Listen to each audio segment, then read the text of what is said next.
Hvala puno. Guys, my name is Nick Vujicic. I was born in Australia in 1982, moved from Australia to California in the year 2006. And my life story, I'm just thankful that people have seen my life on some sort of level, whether it's just YouTube videos or seeing pictures of a limbless guy smile. People always ask me, what happened to you and how did you overcome what you've been through? The title of the message that I've been given is Transforming the Walls into Doors. When I speak corporately, the line that I like to use is changing obstacles into opportunities. Now, I'm very well aware to share with you as well, I know that there are 1 billion people going hungry today. I know that this year 1 million people will commit suicide. It's 1 every 40 seconds. I know today there are 120 million slaves, and I've met sex slaves, and I've seen the top of the pyramid as far as business and met the billionaires. I've met bankers, and I've also met orphans. We're all looking for something. We're all looking for hope. Hope you can't just have just because you were born with hope. No, we're born with pain. We're born and live through difficulties. And in our life, my parents always taught me that even though we don't know why I was born this way, that we have a choice. Either to be angry for what we don't have, or be thankful for what we do have. The power of that choice was the first thing that I had to overcome and decide for myself, especially in the early years of school. A lot of kids would come up to me and tease me. And I have been speaking at 5 congresses. I've met 7 presidents all around the world. My largest crowd was 110,000. I have 30,000 invitations for me to speak. And so wherever I go, I talk about the value of life. I talk about anti-bullying messages for the school systems in different nations. The greatest thing is love. When we feel like we don't have enough love and we don't have enough hope, we start losing strength to live. For me, in my life as a child, I had a big wall. I was surrounded by 4 walls and a low ceiling of opportunity. I was set free in so many different ways, and especially surviving from day to day with my parents who loved me, who encouraged me, who told me that I was beautiful the way that I was, and not to worry about what other people said about me. I was actually the first special needs child to be integrated into the mainstream education system in Australia, and I was awarded Young Citizen of the Year in 1990. And the world is a hurting place, and the world needs hope, and the world needs love. Without hope, we feel like, why are we here? Well, brokenness. Here's mine. Today, I still have no arms, no legs. But everything's changed. Everything. For me, I was looking for hope and happiness, and I couldn't see it for many years. In fact, if this side of the table represents my hope, truth encourages me to become all that I can be. But then we have lies every day coming in our mind, people who discourage us. You know the people that you have in your life who, no matter how good of a day you're having, they'll bring you down. Or no matter how bad of a day you're having, they'll bring you even lower. You know what I'm talking about? Think of the 3 biggest discouragers in your life. They're not your biggest discouragers. You are. You are. It only takes 3 seconds for me to tell you something discouraging, but then you may never forget my words. I've met so many 50-year-old women and 40-year-old women who still remember what their fathers told them that they wish they never heard. Words are powerful. When you hear those words and then your mind starts growing with these lies, Nick, you're not good enough. Nick, just give up. Nick, you're never going to get a job. You won't get married. You can't even hold your wife's hand. What kind of a father are you going to be if you can't even pick up your kids when they're crying? You're alone. Sure, your parents hug you, but their hugs can't heal you. Just give up. Just give up. Just give up. Just give up. Just give up. At age 8, I thought that I should commit suicide. Why? Because I didn't have hope. I thought I didn't have hope. Today you can see that I had hope. What's the word? Believing in something you do not see. Faith. Words can only do so much. Hugs can do much more than words. But when hugs can't do anything, that's where faith kicks in. For me, words and hugs were not enough, but I had no faith. So I tried to give up. At age 10, tried to drown myself in 6 inches or 15 centimeters of water. In my home, I told my dad I just wanted to relax. But really, I wanted to end my life. I had enough. Dosta mi bio. Okay? The first 2 times I rolled over, I was trying to work out how much air I hold in my lungs before I let it out. And the 3rd time, in my mind, knowing that I wanted to get out of here because of the bullying in my life, because I was going to be a burden to my parents and I had nothing to look forward to, I realized at that moment that if I actually went through with committing suicide, I would leave a greater burden for my parents than they already had. So there was one thing less hopeful or more burdensome than having a child without limbs. What is it? A child without limbs who gives up. So when I saw in my mind my mum and my dad and my brother crying at my grave if I went through with it, that one thought saved me.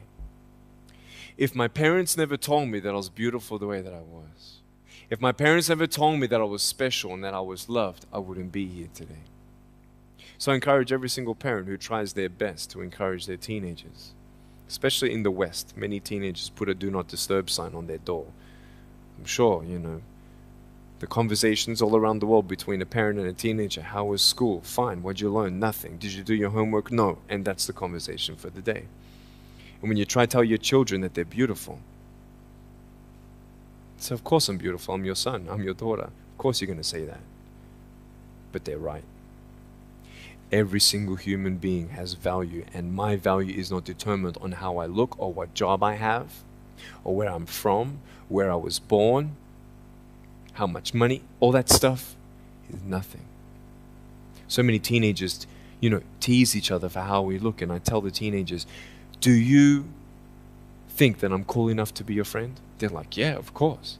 I said, but I have no arms, no legs. And they said, doesn't matter. I said, really? So it doesn't matter that I have no arms, no legs? I said, no, it doesn't matter. I said, then actually, if it doesn't matter, then why do we kill each other with our words if it actually doesn't matter? Why do we look ourselves in the mirror and see ugly instead of valuable? I want to ask you today, what are you looking for? If I gave you $1 billion, would you be happy? If you gave me $1 billion, I'd be very happy. But then if my mum dies tonight, am I happy? No. With all the money in the world, I'll never be happy. Why? Because money is something that cannot heal the soul. So many teenagers are looking for love, which love does heal the soul. Love does complete the soul. But even sex before marriage, I was a virgin before I got married. Yeah, I've got a gorgeous wife. We're pregnant with our first son. And I don't need hands to hold her hand. I only want to hold her heart. And how am I going to hug my kids? So many kids, they come up to me. It's amazing. They put their hands behind their back and hug me with their neck. And I've realized in life, even the worst parts of my life can be turned into good. And they're even more special. So many teenagers, they're looking for love. So they're going to go do this and go do that and have sex before marriage. For me, sex out of marriage is like a $5 Gucci watch. Sex within marriage and having sex with someone who loves you, who's committed to you for the rest of your life, going to be the mother or father of your kids. That's what love is. You can talk, you can sleep with as many people as you like, but never know for sure, do they love me? Love is a lifelong commitment. You see, there are choices in life, and we're looking. I want to ask you, what are you looking for? Well, if I can just get drunk, why not, man? I only live once. Well, if that's the way you believe, great. But for me, I'm a greedy man. I don't want to live for 90 years. I want to live for billions of years. And I know that every day my choices will affect this life, other people's life, and my eternal life. You got to come to the truth of knowing who you are and why you're here. William Barclay, he said, the greatest 2 days in anyone's life, the day you were born and the day you knew why. So, you're ugly. No, I'm beautiful the way that I am. And if you can't believe that for yourself, so many girls especially stay with their emotionally abusive boyfriends. Because if I break up with him, then who's going to want me? See, we all want love. That's why we do what we do sometimes. To get into the crowd, I'm going to swear, I'm going to be cool. That's what this world is. I want to look like her. If I was taller, shorter, smarter, more popular, whatever you want. It's not enough until you find the truth. I'm wonderfully and fearfully made. There's a greater purpose for my life. I am here for a reason. Sure, I didn't get a miracle. Yeah, I believe in a God who can do miracles, and I have a pair of shoes in my closet. Why? I've seen blind people seeing and deaf people hearing. That's fine if you don't believe me. I got it on camera. But I realized something. If God doesn't change my circumstance, He's going to use my life to be a miracle for someone else. When you don't get a miracle, you can still be a miracle for someone else. I'm going to close off with this beautiful story. I was in Southern California. I have two organizations. I have a non-profit organization and I have a for-profit. I probably spoke between years 2007 and 2010, 1,000 times, 600 flights. And I've spoken to 4.5 million people face to face. And in the last 48 hours here in Serbia, we've reached 5 million through media. So, we have the heart of people to love others. We want people to love each other, love yourself, dream big, and never give up. We're all looking for hope, aren't we? What are you looking for? Money, drugs, sex, alcohol, pornography, fame, fortune never satisfies. It's never enough. But I've come to a peace. So check this out. When I'm 24 years old, 5-6 years ago, I was in California. And I never met anybody else like me. When I was 10 years old, I wish I would have met somebody like me. Never did. Didn't get that miracle. But at 24, in California, I saw a little boy with no arms and no legs, 19 months old, just like me. I knew he was going to be bullied. I knew he was going to go through depression. I knew he would feel alone. I knew that he would get worried if he's ever going to have a girlfriend, and so on and so on. I got the father to bring him up on stage in front of 2,000 people. And everyone was crying. And it was a materialization of when you don't get a miracle, you can be a miracle for someone else. I am not a superhero. I go through ups and downs. So do you. But take one day at a time. And if you haven't found that peace of knowing who you are and why you're here, and where you're going when you're not here, for me, I want you to know that's how I've overcome. I don't have any walls. My book's called Life Without Limits. And what will be, will be. I've acted in a short film, 30 awards. I got Best Actor in a short film. I've done my own music video. I've written 2 books. First book, 30 languages, 800,000 copies. I'm 29, and we know 1 billion people know who I am. Not to bring up my pride or my name or my status. Trust me, I'm just like you. But I hope you are inspired to know that if I can dream big, then so can you.